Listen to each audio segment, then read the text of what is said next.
বলেছেন মুতু কবলান তামুতু, মরার আগে একবার মরো। হাসিবু কবলান তুহাসাবু আলাইকুম, তোমার হিসাব নেওয়ার আগে তুমি একবার নিজের হিসাবটা করো না। কাগজ বের করে একটু লিখো না কি কি ভালো কাজ করছিলা, যেগুলো দিয়ে নাজাতের ওসিলা হতে পারে। 1 2 3, আর কি কি আকাম কুকাম করছো দেখো না, লিখে দেখো তোমার অবস্থাটা কি। মরার আগে একবার মরো।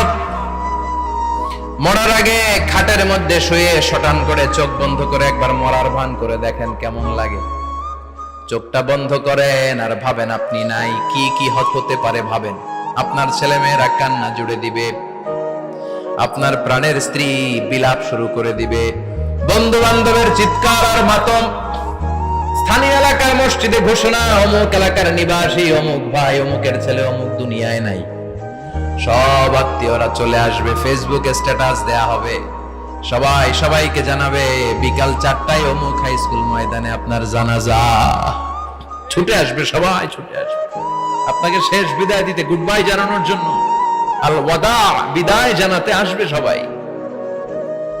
4 তাকবীর দিয়ে আপনার জানাজা হবে, অশ্রুসিক্ত জানাজায় আপনার বিদায় হবে। কাঠের খাটিয়ার মধ্যে করে কাঁধে তুলে আপনার কবরে নেওয়া হবে, আগে থেকে খুঁড়ে রাখা কবরটার মধ্যে আপনারে বিছিয়ে দেয়া হবে, বাঁশের কচি দিয়ে তার উপরে মাটির চাপা দিয়ে সব চলে যাবে। ভাবেন না একবার চোখ বন্ধ করে, this is the circle of life, this is